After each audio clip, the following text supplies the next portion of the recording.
بها خير الأنام بينكم أفشوا السلام إن تفعلوه تحاببتم هذه تحية الإسلام. ناظرین، آج میں آپ کے سامنے ایک حدیث کا خلاصہ بیان کروں گی. حضرت انس رضی اللہ تعالیٰ عنہ فرماتے ہیں کہ ایک روز نبی پاک صلی اللہ تعالیٰ علیہ وآلہ وسلم تشریف فرما تھے. آپ علیہ السلام نے مسکرایا.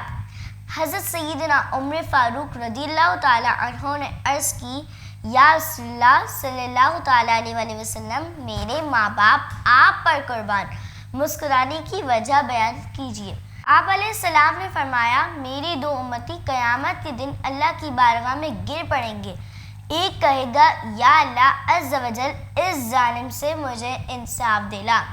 اللہ تعالیٰ ارشاد فرمائے گا، اس کے پاس تو کوئی نیکی نہیں کہ یہ تجھے دے سکے. مظلوم شخص کہے گا، یا اللہ میرے گناہ اس پر ڈال دے. یہ فرما کر آپ علیہ السلام رو پڑے اور فرمایا، یہ دن بہت عظیم دن ہوگا، کیونکہ اس دن ہر ایک ضرورت مند ہوگا کہ اس کا بوجھ ہلکا ہو سکے. اللہ عز و جل فرمائے گا، دیکھ تیرے سامنے کیا ہے. مظلوم شخص کہے گا، یا اللہ میرے سامنے سونے کے بڑے بڑے محل دیکھ رہا ہوں. مظلوم شخص کہے گا، یا اللہ یہ کس کے ہیں؟ اللہ عز و جل فرمائے گا، یہ اس کے ہے جو اس کی قیمت ادا کر سکے. مظلوم شخص کہے گا، یا اللہ اس کی قیمت کون ادا کر سکتا ہے؟ اللہ عز و جل فرمائے گا کہ تو ادا کر سکتا ہے. مظلوم شخص کہے گا، یا اللہ عز و جل اس کی قیمت میں کیسے ادا کر سکتا ہوں، کیونکہ میں خود مظلوم ہوں. اللہ عز و جل فرمائے گا، تو اپنے بھائی کے سارے حقوق معاف کر دے. مظلوم شخص کہے گا، یا اللہ عز و جل میں نے اپنے بھائی کے سارے حقوق معاف کیے. اللہ عز و جل فرمائے گا، اپنے بھائی کا ہاتھ پکڑو اور اکٹھے جنت میں چلے جاؤ.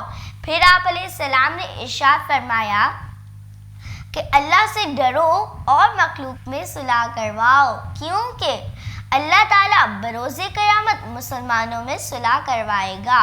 اللہ تعالیٰ سے دعا ہے کہ ہم سب کو مسلمانوں میں صلح کروانے کی توفیق عطا فرمائے. ہم امید کرتے ہیں کہ آپ کو ہمارا کلپ پسند آیا ہوگا اور آپ اسے شیئر بھی کریں گے. اور ہاں، آپ ہمارے یوٹیوب چینل کو سبسکرائب اور فیس بک پیج کو لائک کرنا نہ بھولیے گا. آپ اپنا فیڈ بیک کمنٹ باکس میں ضرور دیجیے گا، جس کا ہمیں انتظار رہے گا. واقرأ صنوف الكتب ودم على تواضع لا تفتخر